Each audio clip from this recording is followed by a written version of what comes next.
नमस्कार, आप देख रहे हैं आई इंडिया और मैं हूं डॉक्टर पंकज सिंह गौर। एक तरफ योगी सरकार भ्रष्टाचार के खिलाफ जीरो टॉलरेंस की नीति पर चलने का दावा करती है, तो दूसरी तरफ सरकार के कार्यकाल में ही चित्रकूट ट्रेजरी विभाग से करोड़ों के ऐसे घोटाले का खुलासा हुआ है जिसने सबको चौंका दिया है। घोटाला कोई छोटा मोटा नहीं, 100 करोड़ यानी 1 अरब का। चौंकाने वाली बात तो यह भी है कि घोटाले का यह खेल 7 साल से चल रहा था और इसकी जिम्मेदारों को भनक तक नहीं लगी। ऑडिट में सामने आए इस घोटाले ने न कि सिर्फ वित्तीय अनुशासन पर सवाल खड़े कर दिए हैं, बल्कि यह भी दिखा दिया है कि भ्रष्टाचार की जड़ें अब भी सिस्टम के भीतर कितनी गहराई तक फैली हुई हैं। पेंशनरों के नाम पर सरकारी धन का बंदरबांट, फर्जी खातों में करोड़ों की ट्रांजैक्शन और विभागीय कर्मचारियों की मिलीभगत से सब उस वक्त हुआ जब सरकार बार बार सख्ती और पारदर्शिता की बात कर रही है। नमस्कार, आप देख रहे हैं आई इंडिया और मैं हूं डॉक्टर पंकज सिंह गौर। ऑडिट के दौरान कितने का घोटाला पाया गया, घोटाले के लिए कौन सा तरीका अपनाया गया और घोटाला किस तरह उजागर हुआ, आइए इसे विस्तार से समझ लेते हैं। फिलहाल वरिष्ठ कोषाधिकारी रमेश सिंह ने 4 सरकारी कर्मचारियों, 93 पेंशनरों सहित कुल 97 लोगों के खिलाफ एफआईआर दर्ज कराई है, जिसके बाद पूरे जिले में हड़कंप मच गया है। सभी संदिग्ध खातों को सीज करा दिया गया है। ऑडिट रिपोर्ट के मुताबिक सेवानिवृत्त शिक्षकों के खाते संदिग्ध पाए गए हैं। इन खातों में पेंशन के अलावा लाखों की अतिरिक्त राशि ट्रांसफर की गई थी।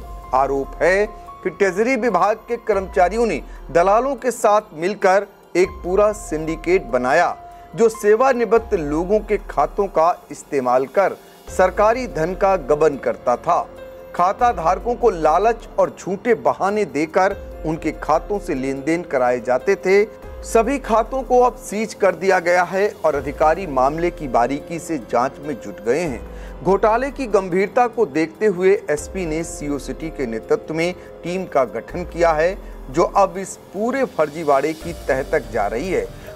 घोटाले की परतें उस समय खुली जब मऊ की खंडेहा गांव की रहने वाली कमला देवी के अपने बैंक अकाउंट में अचानक 31 लाख रुपए की संदिग्ध एंट्री की जानकारी मिली।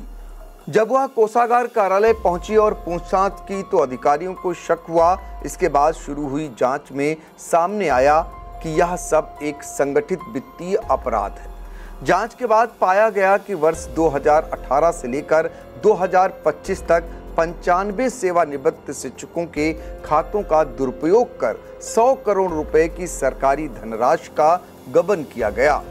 यह रकम पेंशन और वेतन मद में दर्शाकर फर्जी भुगतान आदेश के जरिए ट्रांसफर की गई और फिर दलालों व कोषागार कर्मचारी की मिलीभगत से निकाल ली गई। बताया जाता है कि ट्रेजरी कर्मचारियों ने जानबूझकर उन रिटायर्ड शिक्षकों के खातों को चुना जो तकनीकी रूप से जागरूक नहीं थे।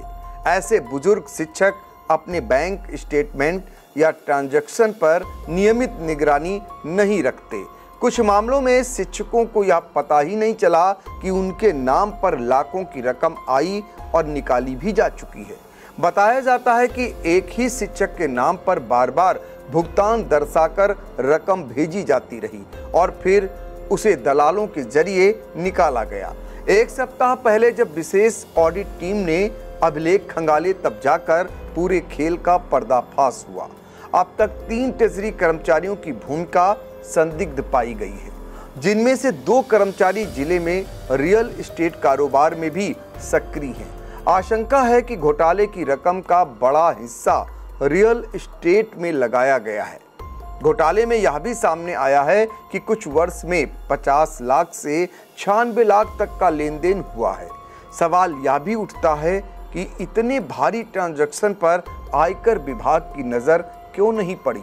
सामान्य मामलों में मामूली रकम पर नोटिस भेजने वाला विभाग इस पूरे लेन देन को नजरअंदाज कैसे करता रहा।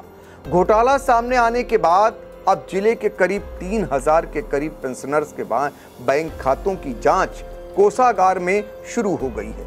लीड बैंक प्रबंधक अनुराग शर्मा के मुताबिक कोषागार में जो 95 बैंक खातों की सूची मिली है उसमें अभी तक 10 करोड़ रुपए की अनियमितता की पुष्टि हो चुकी है। डीएम शिव शरणप्पा जीएन के मुताबिक शासन स्तर से अपर निदेशक पेंशन और विशेष कोषाधिकारी सहित 3 सदस्यीय टीम को जांच सौंपी गई है।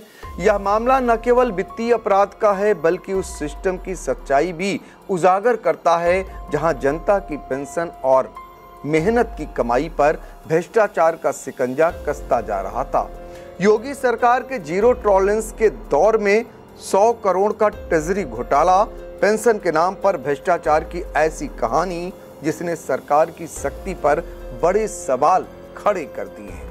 साई संजीवनी हॉस्पिटल, स्टेशन रोड, सीतापुर का पहला मल्टी स्पेशलिटी हॉस्पिटल जहां आपको जनरल फिजिशियन, हड्डी रोग, स्त्री रोग, जनरल सर्जरी, नाक कान गला और न्यूरो के डॉक्टर उपलब्ध हैं। साई संजीवनी में आयुष्मान कार्ड धारकों का मुफ्त इलाज और टीपीए कार्ड धारकों के लिए कैशलेस सुविधा उपलब्ध की गई है। हॉस्पिटल में आईसीयू, वेंटिलेटर, बाईपैप व डायलिसिस की सुविधा भी उपलब्ध है।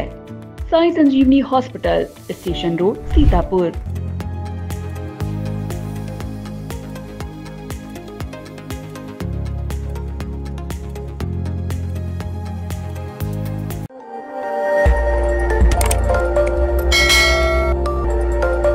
खबर आपकी, नजर हमारी। देखते रहिए आई इंडिया।